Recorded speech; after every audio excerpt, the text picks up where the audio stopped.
Hello friends, તો સ્વાગત છે તમારું કોમલ કિચનમાં। તો આજે આપણે બનાવવાના છે રવાનો હલવો એટલે કે સૂજીનો હલવો, તમે જે કહેતા હોય શીરો હલવો।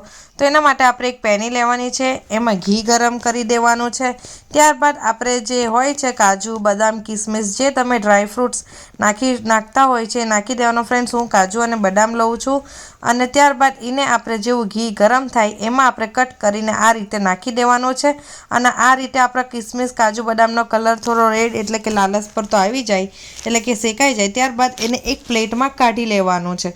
ત્યારબાદ આપણે જે રવો હોય છે એને એ જ ગરમ જે ઘી હોય છે એમાં નાખી દેવાનો છે વાટકી ભરીને અને એમાં એકદમ સારી રીતના આપણે શેકી લેવાનો છે ફ્રેન્ડ્સ।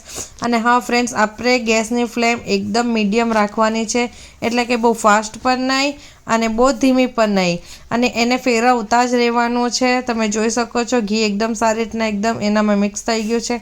ત્યારબાદ ફ્રેન્ડ્સ, જો તમને એવું લાગતું હોય કે તમારા રવામાં આપણે ઘી ઓછું છે તો તમે ઉપરથી પણ 1-2 ચમચી એડ કરી શકો છો, અને નહીં કરવું હોય તો પણ ચાલશે ફ્રેન્ડ્સ। તો તમે જોઈ શકો છો એકદમ સારી રીતના મેં એને શેકી લઉં છું, ને એવું પણ નથી કે આપણે એને કન્ટિન્યુ મતલબ 5-5 મિનિટ બાદ એને મૂકીને શેકવાનો છે કે ચાલ રવા દીધું એમ શેકાઈ જાય, એવું નથી ફ્રેન્ડ્સ। આપણે એને 1-1 મિનિટ એમ ફેરવતું જ રહેવાનું છે કન્ટિન્યુઅસ, કારણ કે એમાં આપણે બળી ન જાય।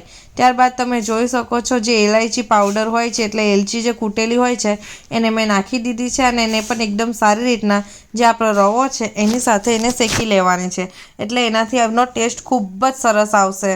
તો તમે જોઈ શકો છો એકદમ સારી રીતના એને શેકાવા દેવાનું છે આપણે મીડિયમ ગેસની ફ્લેમે। એ જેમ જેમ શેકાશે ફ્રેન્ડ એમ એ કલર આપણો રવાનો ચેન્જ થતો થશે।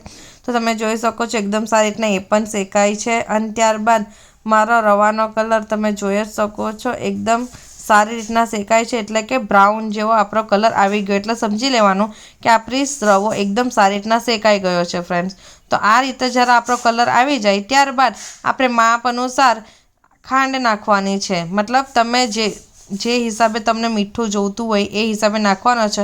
મેં 1 વાટકી રવો લીધો છે તો મેં એની અડધી વાટકી જેટલી મેં ખાંડ લઈશ ફ્રેન્ડ્સ, કારણ કે એમાં પાણી પણ આવશે। અને હા, એક સાઈડ આપણે પાણી ગરમ કરવા મૂકી દેવાનું છે નાની તપેલીમાં। જ્યારે આપણે આ રીતે રવામાં ખાંડ એડ કરી દઈએ ત્યારબાદ જે આપણે ગરમ થયેલું પાણી હોય છે એને આપણે આ રવા અને ખાંડને મિક્સ કરી એમાં આપણે નાખી દેવાનું છે ફ્રેન્ડ્સ। તમે જોઈ શકો છો પાણી મસ્ત ગરમ છે, અને એને આ રીતે આપણે માપ અનુસાર થોડું પાણી એને નાખી દેવાનું છે રવામાં।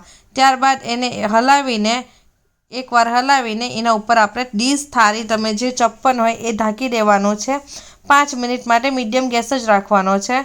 તમે જોઈ શકો છો 5 મિનિટ બાદ એકદમ સારી રીતના આપણો જે રવો છે એ પાણી સાથે મિક્સ થઈ ગયો છે ને એકદમ સારી રીતના સિજાઈ ગયો છે।